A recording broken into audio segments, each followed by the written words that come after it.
Thank you, Councillor Hickling. Councillor Uvagat? Nothing. Councillor Walsh? Yes, just in relation to a couple of items that may be of interest to us from the Regional Transport Committee. And,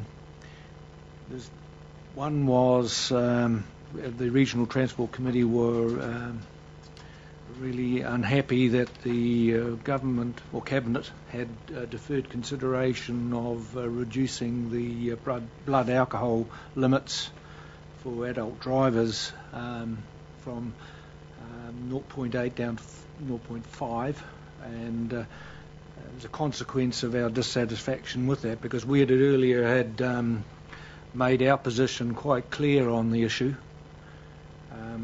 We asked that staff advise Cabinet of our support for the immediate reduction of the present BAC limit for adult drivers to 0.5, and our disappointment that consideration of implementing the proposal would be delayed for 2 years to collate further information, because we believe that more than enough information had been collated preceding the moves to have the blood alcohol limits reduced to 0.5. I mean, there are corollaries to this with the discussions going on, the government's reaction to the Law Commission's cabinet papers that it's put to cabinet regarding the sale and access of liquor in the communities, which sort of have been watered down somewhat. Another thing of interest was, and I mentioned this I think at a TK committee once, about the public transport and the Rugby World Cup. And anyway, as a result of our discussions, staff have been asked to prepare a report for consideration at our next meeting, 6th September, regarding the special event trains and other public transport related facilities for Rugby World Cup, because we do have concerns regarding congestion and the movement of people and camper vans throughout New Zealand, and in particular in our instance as far as through the Waikato. Thank you. I attended the Taupo Community Health Forum, and as I said earlier, there is an update which will be coming in a report that I will do at the next council meeting about the upgrading of the LISIP, the hospital upgrading. I had a meeting yesterday with Lakes District Health Board, a public meeting with the Taupo Maternity Action Group, who are concerned about the maternity services in the Taupo district, and there will be more meetings, more consultation with the public, and the maternity proposal was put at this meeting by the Lakes District Health Board, and the Maternity Action Group had an opportunity to respond to that, and they have put up a proposal. Well, they're going to be putting a proposal, but it's going to be quite a long process, working through all the issues that they've raised and Health Board have raised and so on. So it's going to be a watch this space. They had a public meeting in Turangi in the morning yesterday and a public meeting here, but there will be many more meetings to come in the future, so watch this space.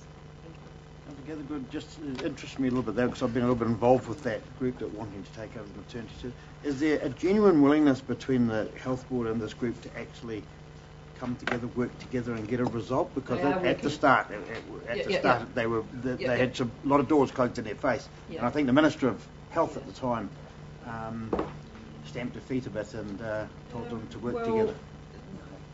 But the question about they are working together now. They are working together. Yeah, that's good. That's cool.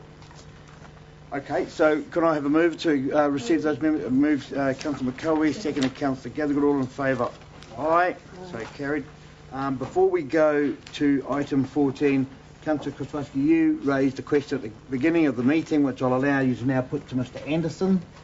Regards your whai anyway, Mr. Anderson, Councillor Kraswowski has a question for you.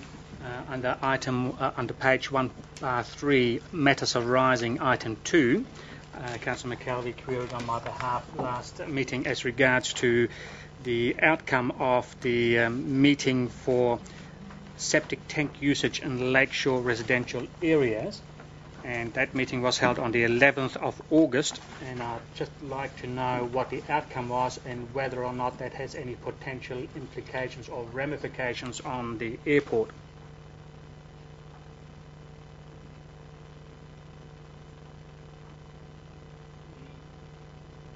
The outcome of the meeting was that the Regional Council recognised that there was some work that they needed to do. They would work alongside us on that. We nominated Dylan to work with them through how we're going to manage the septic tanks in the lakeshore areas. In terms of the airport, my understanding that if we connected the airport to the reticulation, total reticulation, there wouldn't be a problem with it. Does that answer your questions? Basically the status quo as to what we were before. My understanding was that that meeting on the 11th of August was to give a definitive answer as to what this council's responsibilities and accountabilities were to EW as regards to ensuring that septic tank on the other side of Lakeshore 2 Mile Bay area was going to be, and what actions we would need to take with the owners. In terms of the regional, we're talking about a regional policy. Yeah. The responsibilities of the regional policy are the regional council's responsibilities. They were required in terms of the policy to talk to and advise people on septic tanks within those areas, that they needed to have their tanks inspected and etc. They have realised they've got to catch in that in that aspect, and will undertake some work. Pretty much it was a case of us being concerned about what impact it has on our residents, and we offered to work with the regional council on that, on the issues that our ratepayers may face. At the end of the day, the regional policy is a regional council's responsibility, and it's for them to enforce their plan. It is for us to work how we're going to deal with that. The cost of reticulating our communities out there is very excessive, and we've stepped aside and said it is probably better if each individual property owner dealt with it as was required. Your Worship, I raised this originally at a council meeting. This was about, it started off about there are certain properties in 2 Mile Bay that are in the vicinity of reticulation, our own reticulation, that are not, they're still operating under a septic tank, and it was what efforts, the question is what efforts do we need to make to eventually get these properties connected to a reticulated sewerage system, when we knew that the system was reasonably accessible to those properties. And this is other matters related to the airport, which is nowhere near a reticulated system at this stage. And I mean, if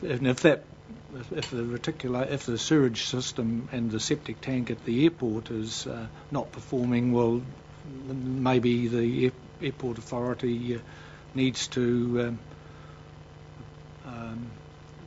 look at the performance of that, or the capacity of it, and upgrade it. If there's no possibility of it being connected to a reticulation system for some time.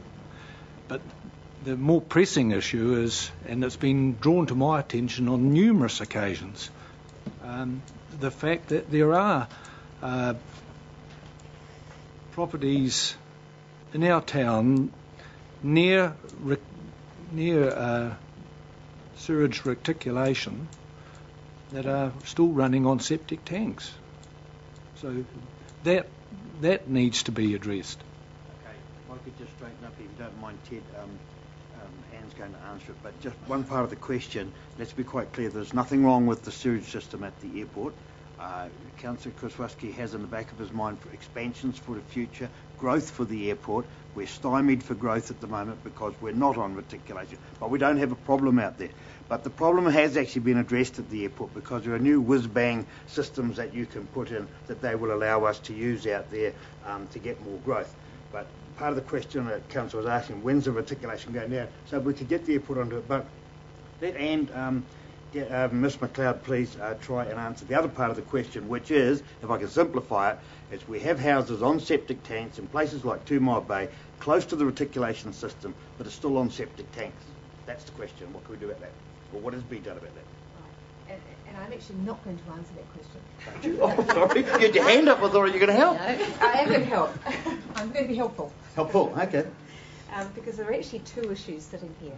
And one is around the fact that there's a sunset clause on septic tanks under variation 5 of Environmental Whakaaro Regional Plan. And our discussions, certainly with the Environmental Whakaaro staff, were around a big communication problem that we felt existed between residents who were not reticulated about knowing about that sunset clause, and that they may not get reticulation in the lakeshore settlements because it was unfeasible. For example, you had a list of projects that you were potentially looking at a number of years ago in your 2004-2014 LTCCP, and on examination you've said actually in some instances this is not feasible. That means that some communities in lakeshore areas are having to think about how when the sunset clause comes in, what their options are in terms of going and applying for a consent, and the type of system that they may have to put in place. So what we were talking to Environmental Whakaaro about was 2 things. One in your LTCCP, which is around were there some other opportunities for perhaps getting some offsets as opposed to actually having to put in a new system. Now that may partly answer the airport situation. And they have agreed that yes, there is a community education program that needs to be put in place to explain to people about what their responsibilities are under variation 5, but also to explore what could be done as perhaps alternatives. So that's where Dylan will be working with Environmental Whakaaro staff on that particular issue. Then there's the specific issue, which is around a number of properties down here where there is a sewer line that obviously goes close to those properties, and the fact that they are on septic tank, and then the implications for the future. I think we did actually put that question to Environmental Whakaaro, and I guess part of their answer is around the fact that sunset clause is coming in, so the property owners will need to be thinking about how they deal with that situation, because they will be needing the consent of the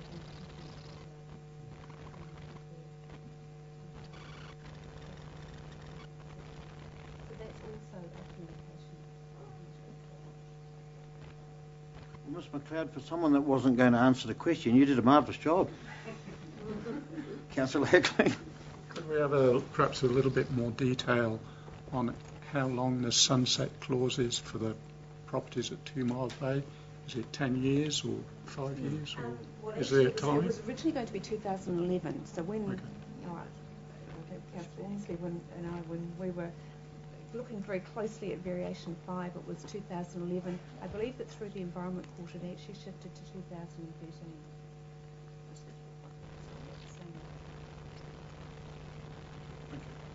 Well, you started that question, Councillor Smiley. Are you satisfied with the answer you've received? Thank you. Okay, thank you. Councillor McCowie. Thank you, Mr Chairman. Thank you very much, Ms McLeod. I understand that this question originally also included lakeshore settlements as distinct from 2 Mile Bay, or as part of the discussion. And many of those lakeshore settlements, of course, in the Turangi-Tongariro Community Board area, so we leave that in their bailiwick, and some of this will come up under the structure planning exercise. The one thing that hasn't come into this conversation is the whole issue of equity. And I think that needs to be put on the table, and I think it needs to be considered, because there are many people who did it very hard financially to become part of either the Acacia Bay sewage system or the Taupo sewage system or Turangi or wherever. And the issue of equity, I think, has to be communicated, as well as all these other practical and save the lake issues.